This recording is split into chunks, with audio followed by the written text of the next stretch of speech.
A growing body of evidence has shown that geographic location has a causal impact on economic outcomes.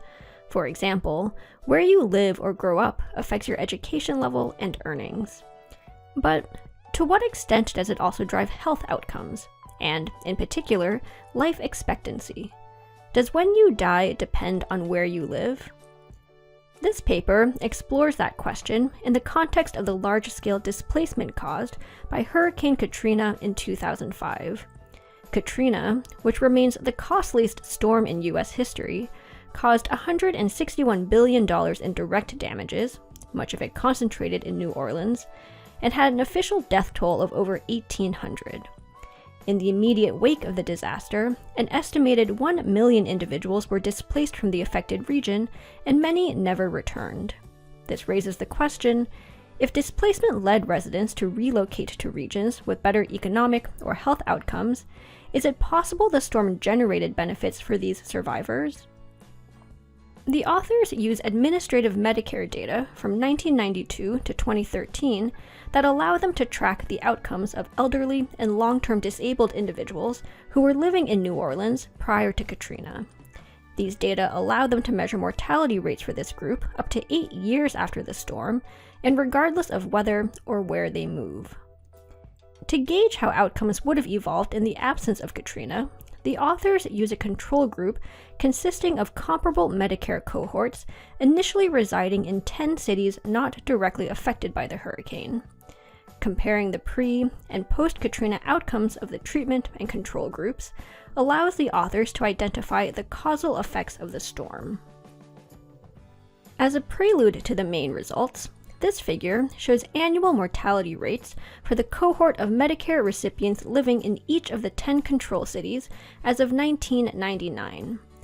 Prior to the storm, the mortality rate for the New Orleans cohort lies close to the top of this group. In fact, pre-Katrina, they had one of the highest mortality rates in the US. The rate spikes in 2005 when the storm hits, but then falls to a consistently lower level in the following years. This suggests that Katrina may actually have led to a long-run decline in mortality for those living in New Orleans prior to the storm. This figure uses weekly data between January 2005 and November 2006 and estimates those patterns more robustly. The plotted line shows the estimated difference in mortality rates between treatment and control groups after controlling for baseline differences. After evolving similarly to the control group pre-Katrina, the treatment group's mortality rate spiked when Katrina hit, more than quintupling in the week of the storm itself. These increases persisted, though at smaller magnitudes, over the following 8 weeks before trending downward and even venturing into negative territory. This figure provides a fuller picture and shows the estimated difference in annual mortality rates through 2013. Echoing the patterns revealed in the raw data, and the trend hinted at in the weekly data, this shows that the initial increase in mortality was quickly reversed, and, remarkably, became a sustained mortality reduction. Now, one potential explanation is that Katrina simply shifted earlier the overall number of deaths that would have occurred over this period, rather than actually reducing them. That is, the hurricane killed individuals who would have died within the next few years anyway. However, adding the estimated difference in cumulative mortality rates to the previous graph shows that this kind of mortality displacement cannot explain the results. Over the long run, Katrina actually increased the survival rate of Medicare recipients who were living in New Orleans prior to the storm. Inclusive of the initial increase in mortality, Katrina increased the probability of surviving through 2013 by 2.07 percentage points. On its face, this is a puzzling result. How could such an extreme and deadly natural disaster reduce long-run mortality for those who were affected? This figure points to a potential explanation. In the immediate aftermath of the storm, relocation rates were 48 percentage points higher among the treatment group than they otherwise would have been. While some of these individuals returned to New Orleans over the following years, conditional on being alive, over half of those who left still had not returned by 2013. This raises the possibility that the reduction in long-term mortality may be driven by survivors permanently relocating to regions with better health outcomes. And indeed, hurricane survivors who moved to low mortality regions experienced lower mortality than those who moved to high mortality regions.